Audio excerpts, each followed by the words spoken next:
Good afternoon, everyone. I've earlier asked how many Kenya this is the, let me just run through the overview of the whole webinar. So Nikhil and I will split this up between us. I'm going to talk a bit about the political developments since William Ruto's administration took power in September last year. Then we're looking at Taxmenistan, the squeeze for fiscal consolidation. Nikhil will deal with that. I'm going to take a look at the debt strategy and the progress achieved. And then Nikhil will speak a bit about the economy, the challenges and the bright spots.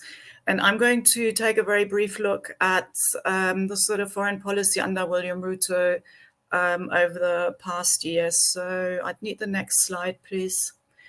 Since I'm sure they're not all super familiar Kenya pros in this webinar, the new hustler approach, quickly want to explain that. The hustler in Kenya, I'm pretty sure that concept exists in other countries as well.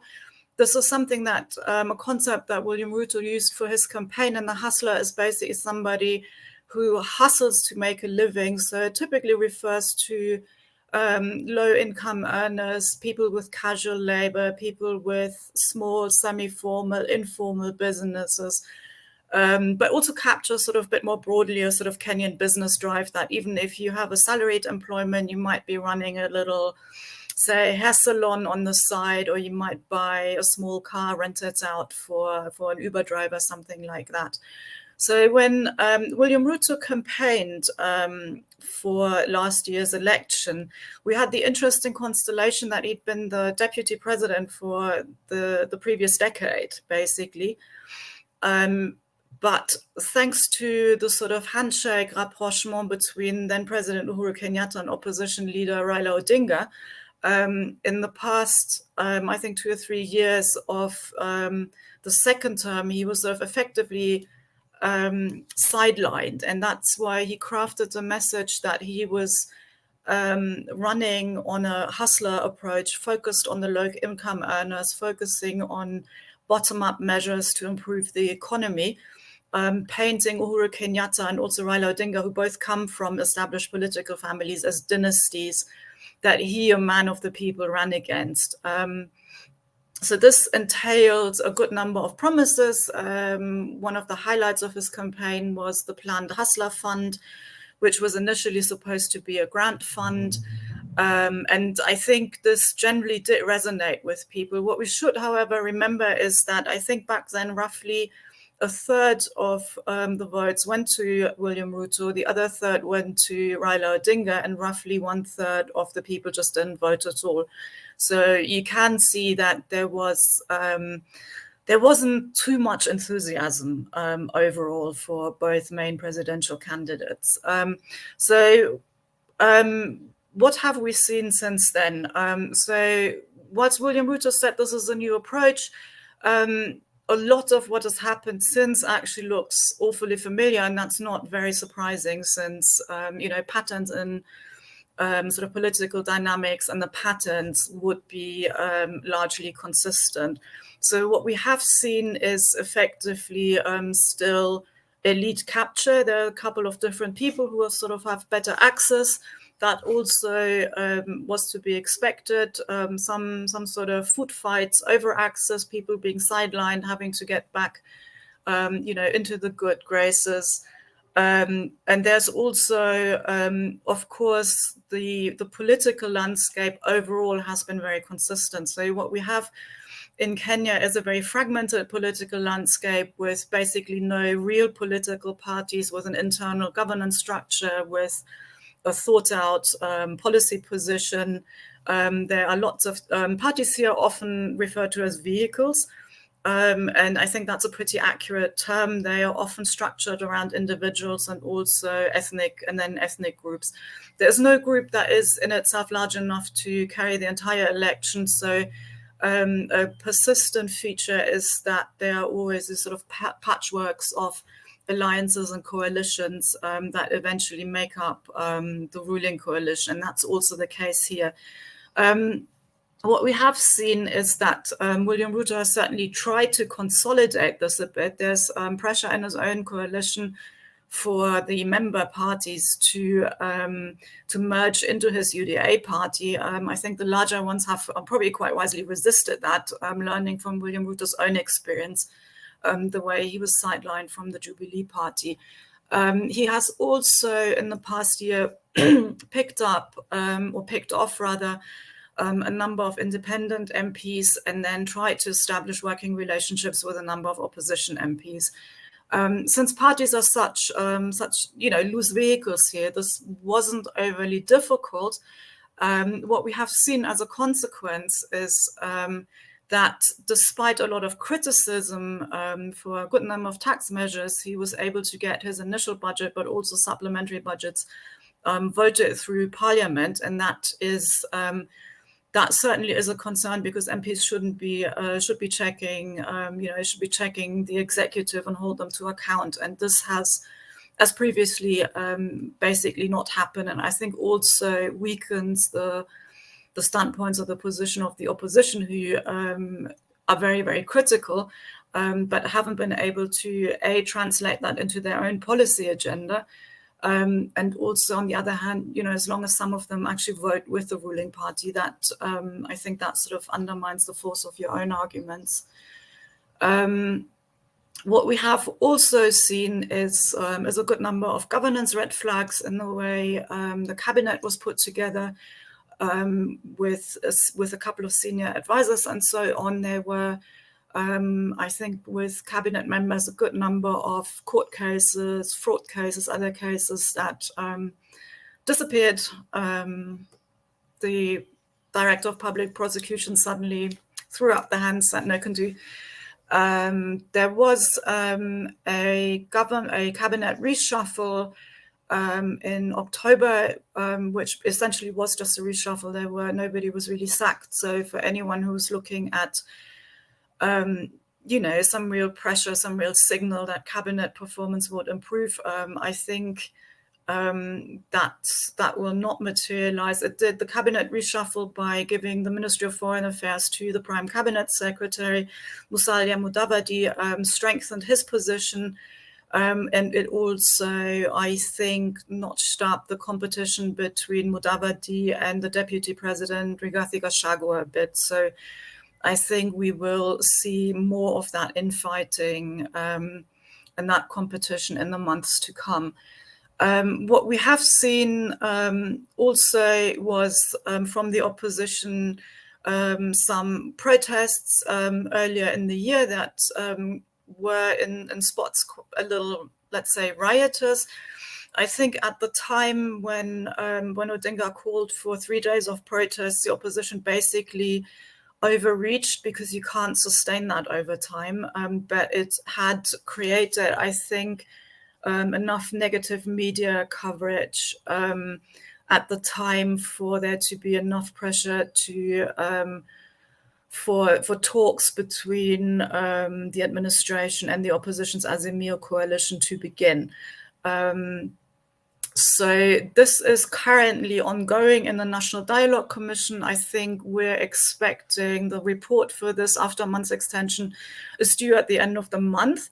And then we will see if there is a sort of deal that might resemble a little either the handshake arrangement back in the day, or the Building Bridges initiative that both Uhuru Kenyatta and Odinga had pushed back in the day, which will give some sweetness to MPs through the constituency development funds, replicate that on ward level, but also establish, I think, reinforce or enshrine in the constitution the Mudavadi's position, the office of the leader of the opposition. So there'll be a lot of positions, lots of money that Kenya at this point can't really have. A last quick point I want to make before I hand over to Nikhil is that something that I found really difficult in covering Kenya over the past good year is that there's been a lot of either not very discernible policy or quite a few policy flip-flops. There were things that William Ruto campaigned against under the Kenyatta administration that he then subsequently argued in favor of. You've got the whole fuel subsidies away, fuel subsidies back There were a lot of, either broken campaign promises or basically flip-flops in messaging saying we're not, this was always unrealistic, but just as one example, saying we're not going to borrow at more than 10% domestically. That, of course, is with inflation at 10% is a complete non-starter. We're not going to borrow for salaries. We're going to borrow more domestically. No, we're not going to borrow as much domestically. So I will come back to those 2 points when I talk about debt. But there's basically been, it sort of gives you a bit of whiplash if you try to sort of follow the policy implications of all these different announcements. And now I'll hand over to Nikhil. Thank you, Andrea, and thank you, everyone. Good afternoon. So I've been given the unfortunate task of talking to you about tax, which isn't the nicest subject, particularly if you're living in Kenya today. As Andrea said, politically things are not as good as they could be, and this government has constantly been blaming the previous government for all their woes. I don't think they're entirely right, but nonetheless there may be something there. But they've taken the view, this government, that we can tax ourselves into prosperity.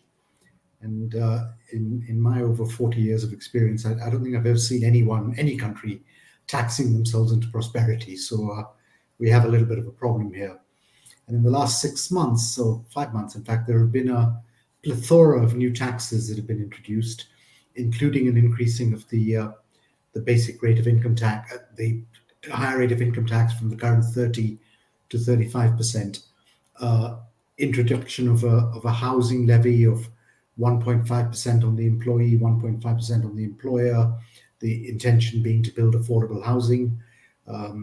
This one was a project that was started by Uhuru Kenyatta, was extremely unsuccessful because the people who need the affordable housing can't get the loans to do it, so to buy it. So, we've got buildings that have come up in the Nairobi area, supposedly for affordable housing, but no one occupies them. So this taxing of employees, apart from knocking down everyone's disposable income, is increasing the cost of doing business in Kenya, which is a little unfortunate. In addition to that, VAT on petroleum products, which was 8% for many years, has been doubled to the standard rate of 16%, which means that for the first time ever, unleaded fuel is selling at well over 200 shillings a litre, which is about $1.50, $1.75. So it's actually selling at 217 shillings a litre at the moment. The consequence, which may be good news for some of us, because the traffic in Nairobi has just died down. People just aren't taking their cars out, which is a boon for some, but it obviously is a big problem for people trying to get around. Kenya, actually, while it's had year-on-year growth in tax collections for as long as I can remember, it hasn't actually met its target. It's only met its target once in the last 16 years. And that, interestingly, was in the final year of the Uhuru Kenyatta regime. And lo and behold, 4 months into the new regime, the Commissioner General who had achieved this got sacked. So, the politics is coming into play there as well, which is a bit unfortunate. Our new taxes are actually seeing collection drops. In fact, talking to the fuel marketeers in Nairobi, they have seen in the first quarter of this fiscal year, which starts on the 1st of July, fuel consumption has dropped by as much as 30%. So really the government's intention of raising revenues is probably going in the other way. While we're still showing some growth, it's nowhere near as high as it has been over the last few years. And on that note, and a little bit on the positive side, I guess, if you can look at it that way, that the Revenue Authority is becoming much better in enforcing.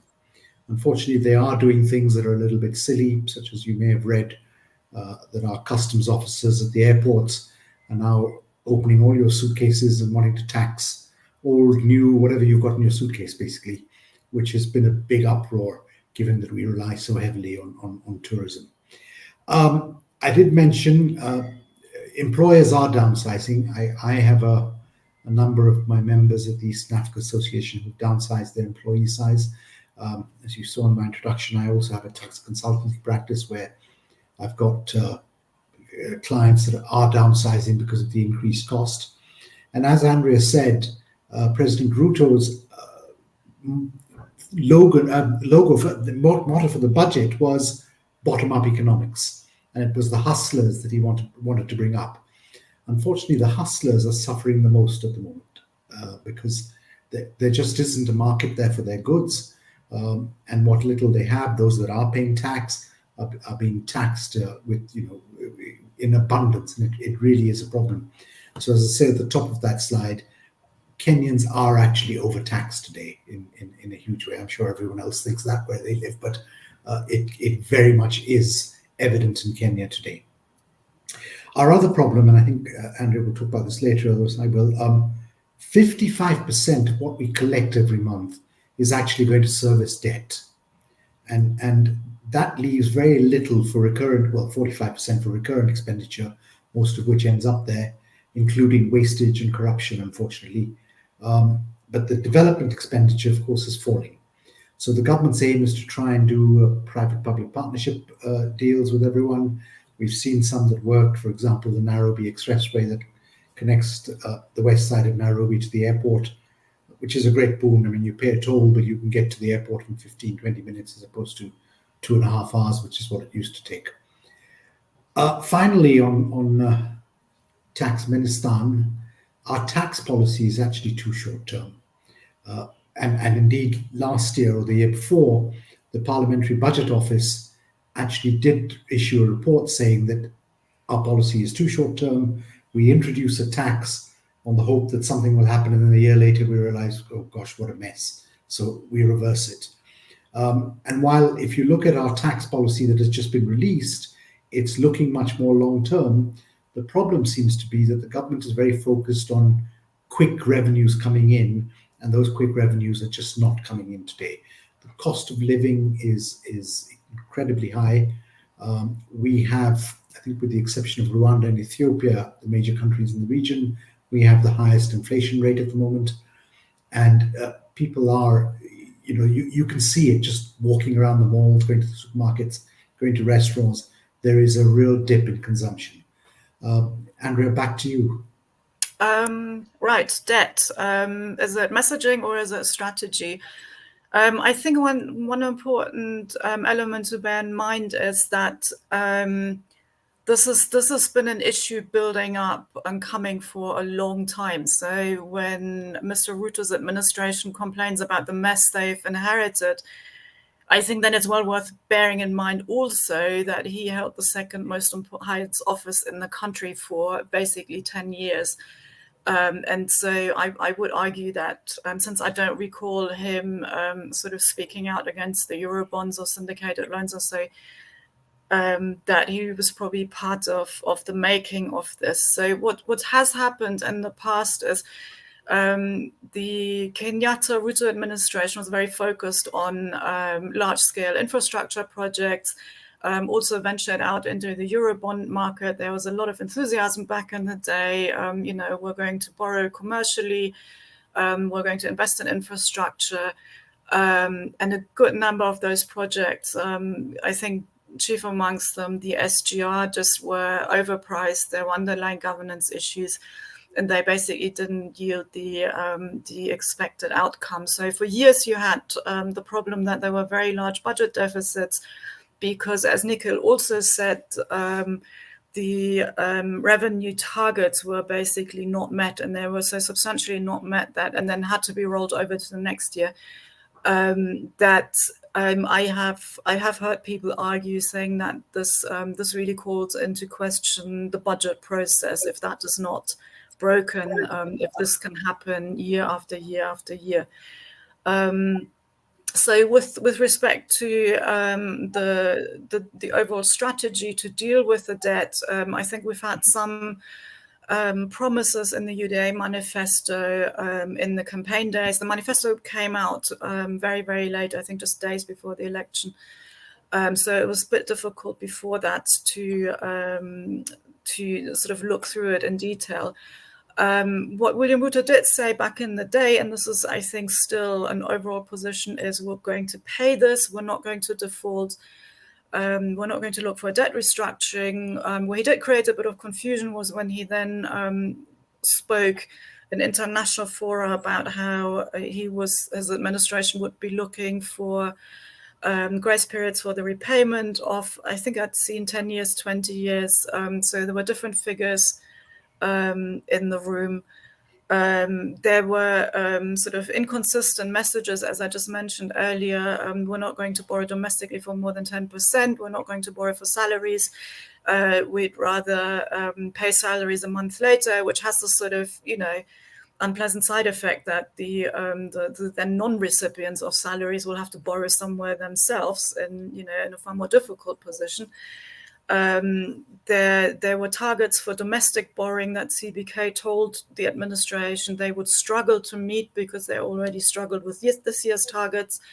And then several, I think, into the new fiscal year, the government then adjusted those figures from external to domestic borrowing.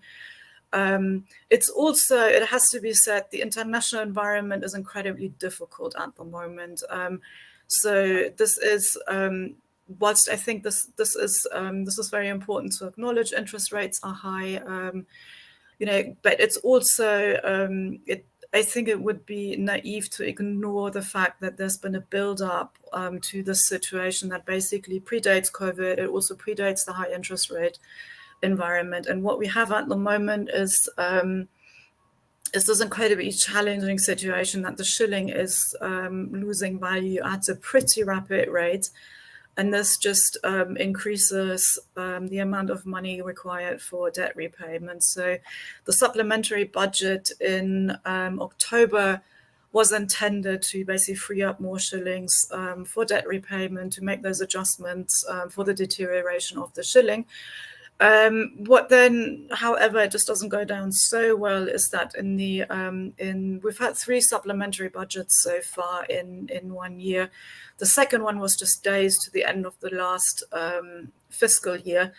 Is that investment spending is being cut, which is obviously not ideal for the overall situation in the country, but that we also have increases in recurrent spending in, for example, the president's, the deputy president's office, but also in both their spouses' offices. And when you lecture a country about, tightening belts, I think there's a question or two why unelected spouses of elected officials need to have more money. We have also, one of the issues that we're dealing with is that it's hard to get reliable debt data. I think this has been criticized a couple of times also by the controller of the budget. There's been a push by the IMF for Kenya to be more transparent about contingent liabilities. I think there's some progress there. There's been some coverage today about how Kenya, and this is something I've heard for years, so this is not a recent development, how Kenya spends a lot of money on commitment fees but doesn't actually draw down the loans. I think I just want to come back to this narrative of we've lived above our means and we need to tighten our belts.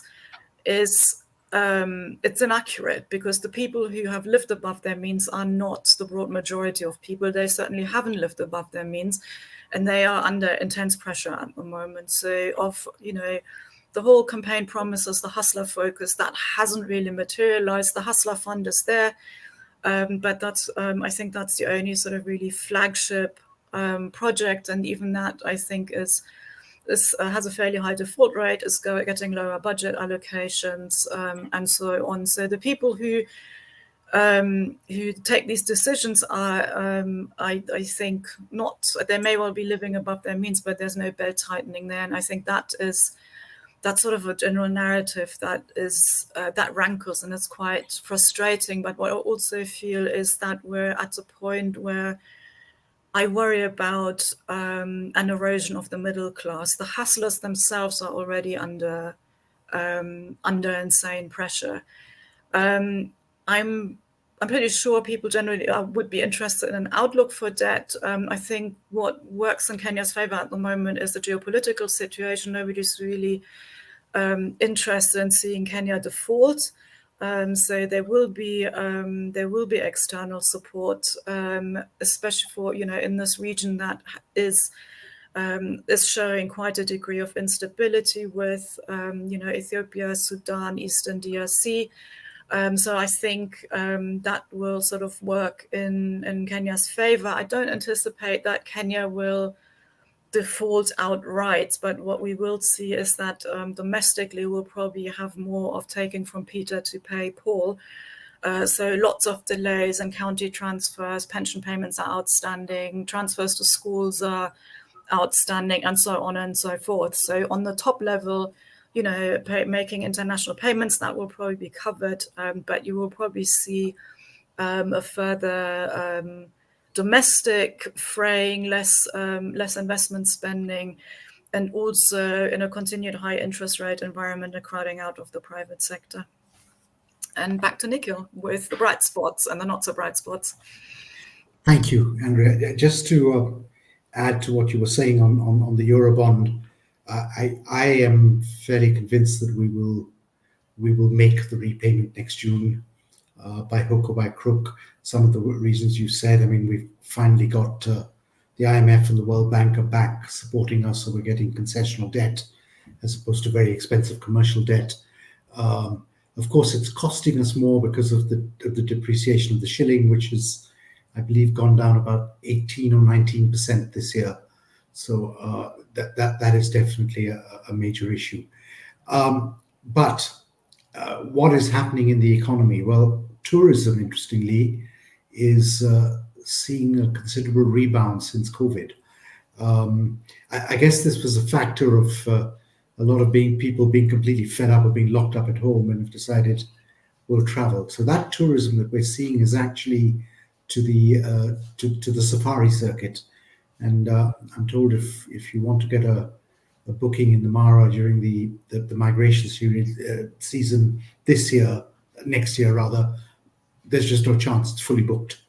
The lodges are doing great business.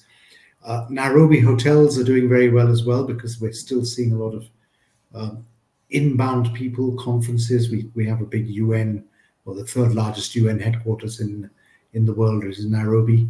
So you get a lot of those people coming in, and most aid agencies for the region are based here. So there's a lot of inbound travel into Nairobi. The problem actually is down in the coastal area, which is in Mombasa, and up the coast, where the hotels were not refurbished in time. They were just allowed to rot a little bit. Staff were let off during COVID, and they're just not there anymore.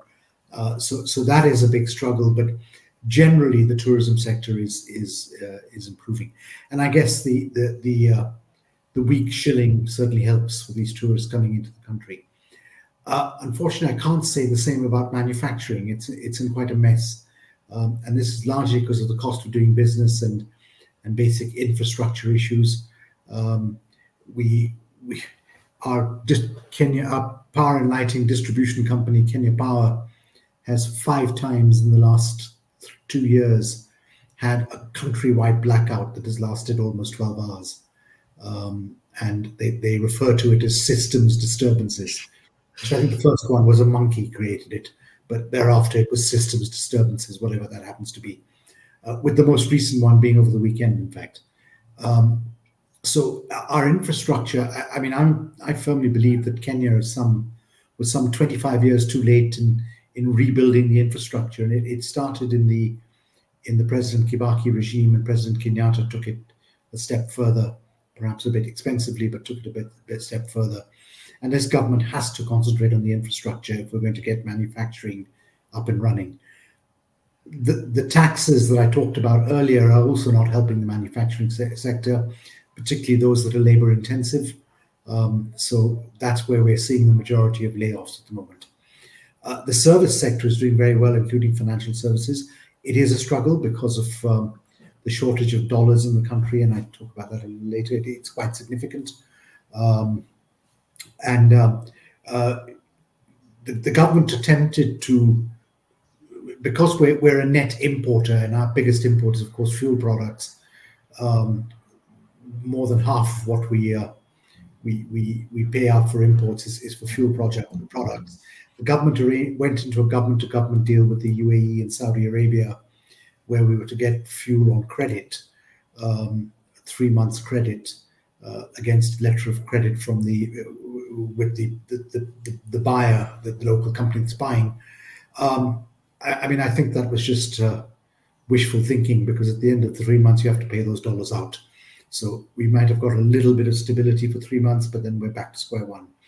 And I think the complaint is, and certainly Raila Odinga, the opposition leader, has been threatening to release a dossier saying that these petroleum products are being bought at 30 shillings more than they need to be bought, and he wants to know where that money has gone. So I think that is an issue.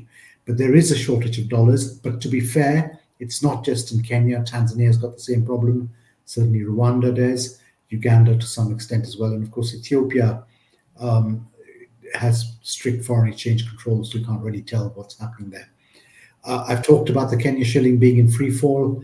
I don't expect it to appreciate anytime soon. I think if we do meet our Eurobond repayments next June, and incidentally, the president announced on at a public holiday recently that he had set aside about a quarter of the repayment already, and it would be made in December. I don't know where that money came from, but let's hope that does actually happen. So I can't see the shilling appreciating till after we make that first payment. But even then, there are a number of issues there. The government is in the domestic market, and what we are finding for their various treasury bonds and bills that they're releasing, it's only the short-term ones that are being subscribed to. Long-term ones, in some cases, have had less than a quarter of what they want come in, even with extremely high tax-free rates being granted on the interest. I think that's a clear sign that there is a serious liquidity problem at the moment in Kenya, which is going to go on, I think, for at least another year. That's the bad news.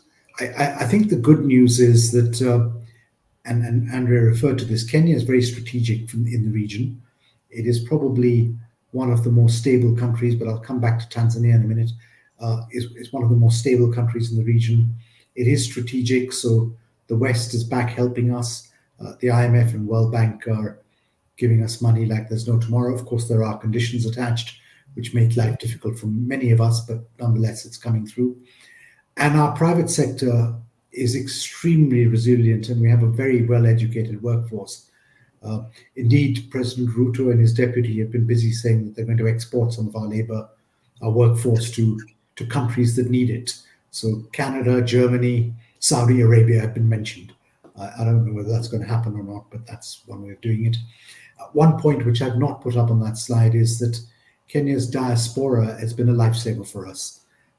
They remit between $250 million and $350 million per month through the banking system. Forget the little bits that come in cash, 2 waiters in Dubai, both Kenyans, one's going home, the other one will give him $1,000 and say, get it to my mother, it'll get there. So that's not going, it goes through the foreign exchange bureaus, but it's not going through the banking system per se. And there are months when we earn more from our diaspora, or we get more from our diaspora than we do from all our exports put together. So the average Kenyan who's out there is very patriotic and sends his money in. My last point there, watch Tanzania. I think since independence, and both all three countries, Tanzania, Uganda, and Kenya, got independence from the British in the early 60s, 61 through 64.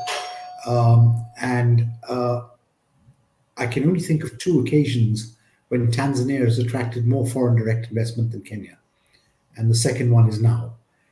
Since the passing of the late President John Magufuli and President Hassan taking over, Tanzania has just done a complete about turn and is attracting a lot of people there. Indeed, my association, the East Africa Association, took a trade mission to Tanzania in March, and I was incredibly surprised to find on day 2 that we had 8 ministers government ministers in our room telling us why to invest in Tanzania. And it was so clear that they were speaking from the same playbook and were pushing for it. So that's one that Kenya has to watch out for. Andrea, back to you. Okay, so I'm just going to take a very quick look at foreign policy developments. So one thing that William Ruto has done, and I don't know how many of you are ex-Twitter users, because he's getting a lot of commentary for this, is he's been traveling and traveling and traveling. And sometimes I get almost the impression that he's a bit bored with the domestic goings on and is sort of going to conferences, meeting people, everything, and just, making new friends and standing in the limelight and everything.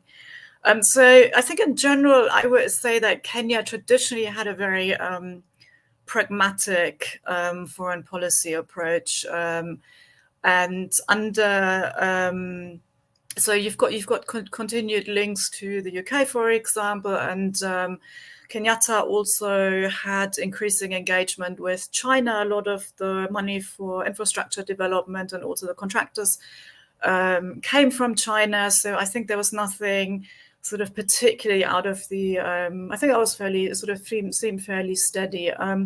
When William Ruto campaigned for the election, he did criticize Kenyatta's China involvement quite a bit, say that made matters a little challenging recently when he went to China and tried to, I think amongst others, get more funding for the extension of the SGR, something that China already under Kenyatta said would rather not touch that one again.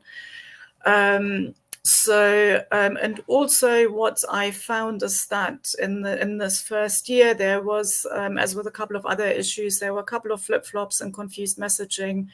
So with respect, for example, to the comments of Western Sahara very early on in his administration, sort of about turn, when Nikhil just mentioned that all the sort of exporting of labor, that isn't, the promises made about jobs in Canada, Germany, the Middle East, that isn't all quite clear if that really was an official promise, probably not. One MP even ran a little scammy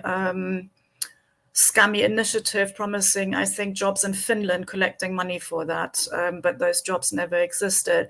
Some sort of very early comments about the war between Gaza and Israel at the moment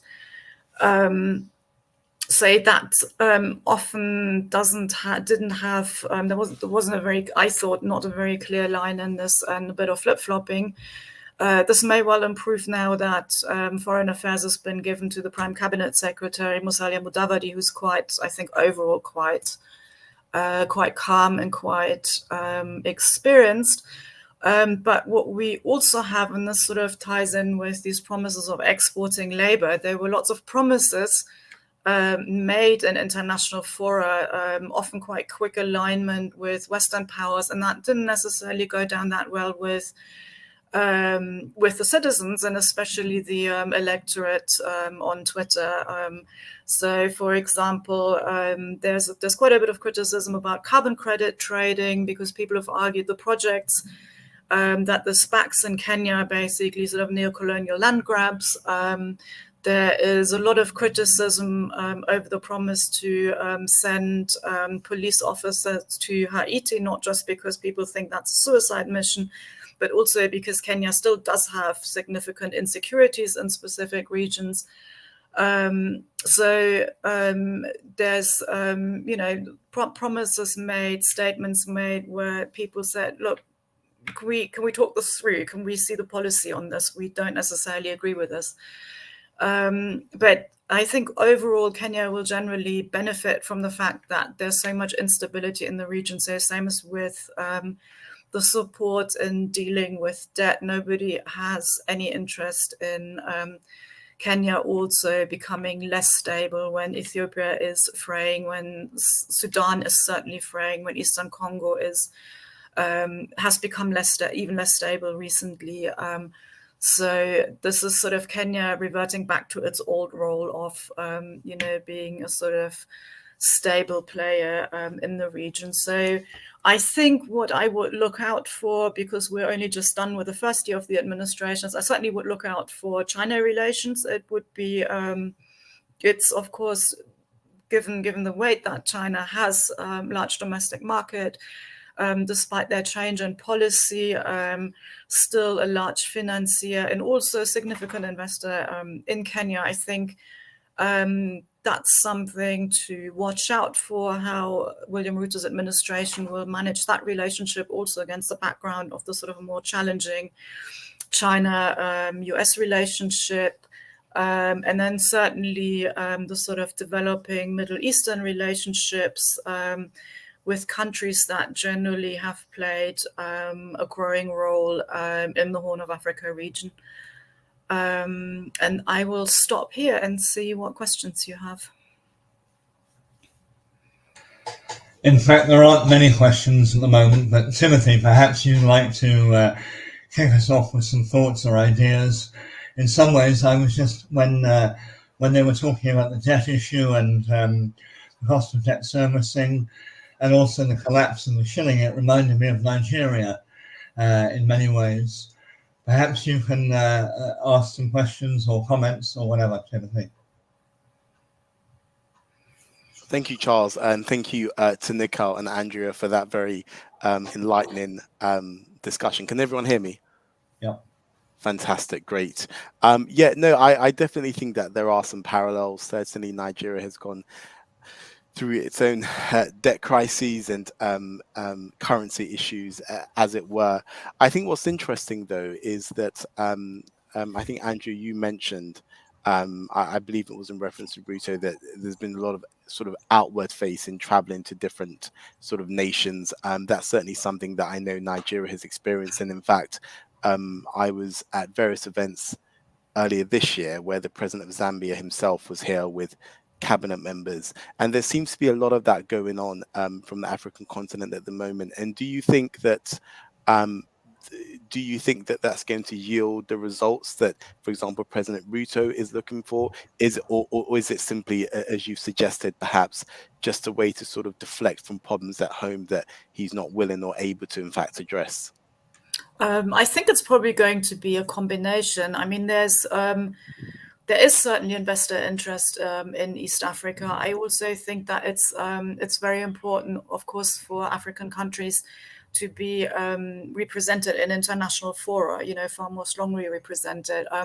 For those sort of large global discussions, what I would really like to see, not just for like issues environmentalism or so, but I would really like to see a far stronger role of the African Union, because if you're looking at an entity the size of the US, an entity the size of China, and then also the European Union, it's really difficult for individual African countries to sort of really carry weight there. So the African Union, if the continent actually was able to sort of unite under that umbrella and have consistent policies, rather than also, as we see with trade, rather than doing bilateral trade agreements and so on, to really have a unified position there, it will play a much stronger role on the global stage, which it absolutely should be doing. So when we're looking at, for example, the situation in Sudan at the moment, which is absolutely horrific, got very little attention even before the Israel-Gaza conflict, but has now been basically just completely kicked off the headlines. And I wonder why, for example, on the continent, there isn't more agitation for this to be resolved. But so I think with William Ruto's travel, I think it will in the end be a mix. I think what a lot of people are frustrated about is that there's sort of lots of promises being made that's not entirely sure if they can actually be fulfilled. The promises of police officers to Haiti was something that the court suspended. A lot of issues have policy implications. They need to go through parliament and so on and so forth. And then I would also generally expect a president to have a functioning administration, so that you don't have the president and ministers constantly sort of jetting around everywhere when for sort of little gigs that their staff could be doing, that you have a foreign office for, that you have ambassadors for. So we'll see. And there's so this this promise of traveling around and finding jobs everywhere, it was also something that was quite heavily criticized, because people said, look, we don't want to be exported, we want to have a future at home. Great, fantastic. Well, we've had a few questions come through now. The first one I would take, and this is from Seema Dahani, and it says, any thoughts on sectors that might have some government support and hence might be attractive for investment, particularly in the private sector? Nikhil? You're muted, Nikhil. Sorry. Sorry, beg your pardon. Yes, well, the one that's always been there is agriculture.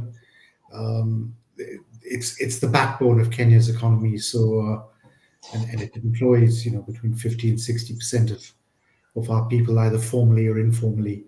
And small scale farming is huge. So one of the first things President Ruto did was to say he was removing all subsidies on fuel and other things, but he would introduce a subsidy on fertilizer. Again, as Andrea was talking, the messaging is a bit confused, because to me, fertilizer isn't the key thing for these farmers. It's actually having irrigation and a road to market and things like that. And fertilizer, you can use natural fertilizer as well. So I'm not convinced that achieved what it wanted, but it is clear that the government is very keen on getting agriculture running again. Of course, then we are stuck with climate change. We've had 6 years of drought. We're now in sort of an El Nino period, but we've had 6 years of drought, which really doesn't impact the agricultural sector. And so the government needs to focus, I think, on infrastructure around that, so irrigation, dams, etc., and hopefully ones that are not corrupt, which is what we've seen in the past. The other area, I think, is affordable housing. As I said earlier, this is a pet project for President Ruto. I'm not convinced yet that we know what affordable housing is and who it is we're targeting. So are we building, or will we be building, the right type of house for the right type of person? And it concerns me that we don't really have anything on paper to say this is the aim and this is what we need to do. So a little bit of clarity will be required over there. I think the tourism sector, they've just left to the private sector. The government has pretty much left to the private sector. They're not really helping with increasing park fees and visa fees and so forth. Although President Ruto has said that by the end of this year, all African citizens will be able to enter Kenya without a visa. Again, I'm not 100% convinced that's a good idea, because there are a lot of security aspects that also need to be looked at, which I don't think he's necessarily considered. So yeah, that's I think the main ones at this time. Okay. Fantastic. So we've actually had a few more questions come through. I'm going to take two together, and I'm going to ask you, Andrew, if you could address these two questions, please. One is from George Doughty, and it says, how robust and independent from political pressure are the judiciary in Kenya? And secondly, this one is from Anjali Sinai, and it says, are you seeing any significant anti-corruption efforts by the Ruto administration? So if you could take those two questions, please. They're both quite closely related, because the big problem with the judiciary has long been, which was sort of, I think, part of the overall situation in the country, has been quite endemic corruption. And I think I think I'll go back to the point that I made earlier, is that when you have sort of overall patterns, overall dynamics that have been in place for years, possibly decades, it would be enormously difficult to change that in a relatively short period of time. So I'm trying to be diplomatic here, so I don't get sued by that judiciary. But I have, so William Ruto started out with the decision to confirm a couple of judges that Uhuru Kenyatta refused to confirm, so that was a good step. I don't think I have seen overwhelming changes since then. And I think from the current Chief Justice, I've also not quite seen the same degree of independence and pushback that we had under the previous Chief Justice. So when we talk about anti-corruption efforts, if you look at Kenya's most recent history, what you typically don't find is any court cases where people get taken to court, get prosecuted and locked up for grand corruption. That by and large doesn't happen. And if you look at the underlying, you see how I'm really trying very hard to be diplomatic here. If you look at the underlying dynamics here, those also haven't changed. I think what was a concern for me was that you had this sort of almost instant, people were appointed to office, and then very magically the director of public prosecution suddenly couldn't find any evidence, nothing to deal with their court cases. Great. Can I just add? Clear enough, right? Timothy, can I just add to that one? Yes. I'll be a bit more blunt. I really don't think we're doing enough against corruption. And I think this, so when we look at the new people that were brought into office after Ruto came into power, a number of them who were under investigation or indeed have been charged with economic crimes,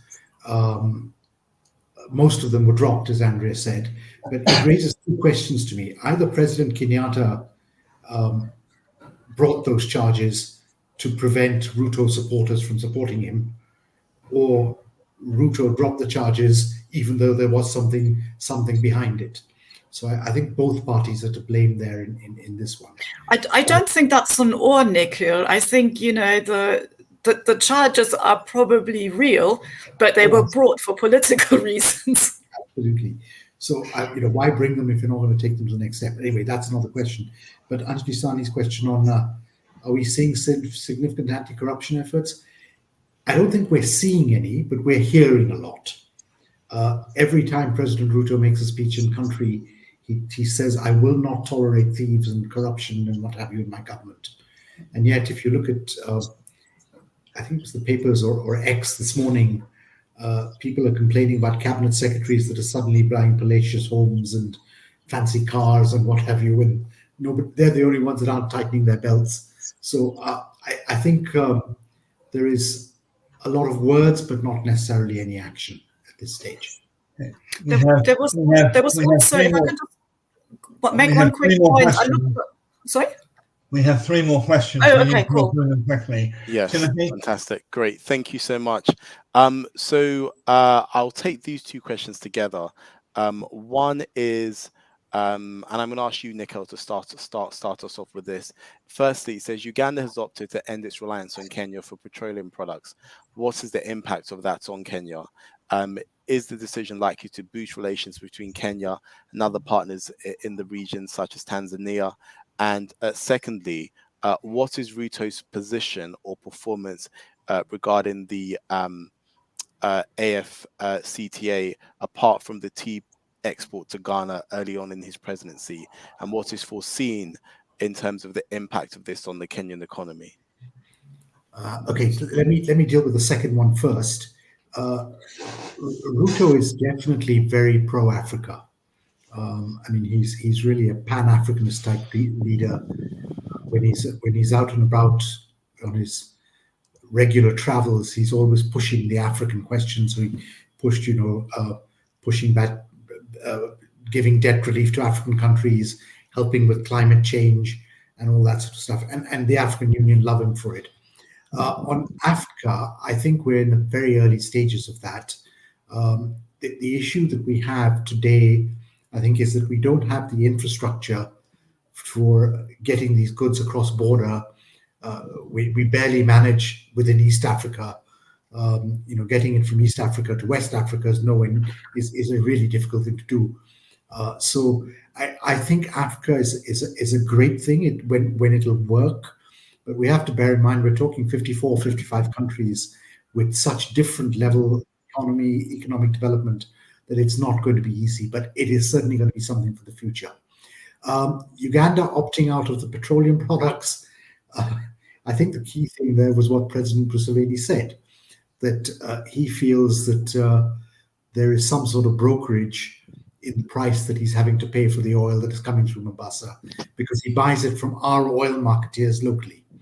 And he's decided that it's better to go to the source, which I think in this case is a Bahraini company. And if he's going to do that, he doesn't really need to bring it through Mombasa. He can bring it in through Dar es Salaam. It might be a slightly longer journey, but it certainly is cheaper. So that is going to have a negative impact on Kenya, undoubtedly. And it's surprising because when Ruto was deputy president, he and Museveni were the best of chums. That seems to have died a graceful death in the last year or so. I'm not quite sure why. So that is a worry. But this one is going to have a big impact on us, particularly on the truckers and the at the ports as well. And what do the oil marketeers do, who really needed to get some of it out into Uganda because they couldn't sell it here?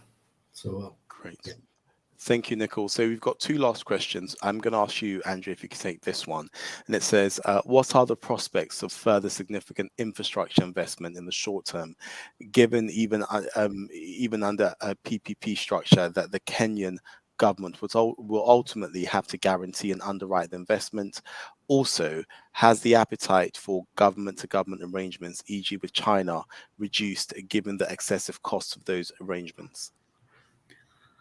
Oh, that's a big question, and I will make an educated guess here. So I think we can see the need for continued infrastructure investments. I think anyone who looks at them is quite well aware of the challenges around them arising from corruption in the land sector, etc. I think the government will certainly try to do, this is also what they said, try to do more PPP, which isn't always easy. I think the government will certainly try to keep engaging China. So I think there's not necessarily an easy way forward. I don't know, Nikhil, if you have any other thoughts on that. I mean, I've also seen points like the lack of transmission lines from Torquay basically prevents cheaper electricity from getting into the grid. So there's lots of sort of pressure points where investments would be necessary, but that are very difficult to make in the current situation under the current circumstances. Yeah, I mean, I think G2G arrangements with China are not going to be as simple as they were when the Kenyatta regime came into power. And I think at that time it was because Kenyatta was looking directly east and ignoring the west for various political reasons. But I think we have learned our lessons that the G2G arrangement with China is far too expensive. And that is partly the mess we're in on the debt side at the moment. I mean, Ruto's just come back from Beijing and is pushing, as you can see, for the SGR. He's pushing for the extension to Kampala, but I'm not sure that's going to happen. I don't think the Chinese are that keen on it either. The government is pushing PPP structures to the extent that they can.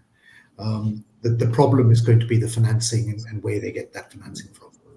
Fantastic, thank you. So we've got one final question that I'm going to throw open to the two of you, and that is, this question is from George Doughty again. It says, without trust and confidence in the judicial process, how can foreign investors other than China feel confident in supporting projects in Kenya?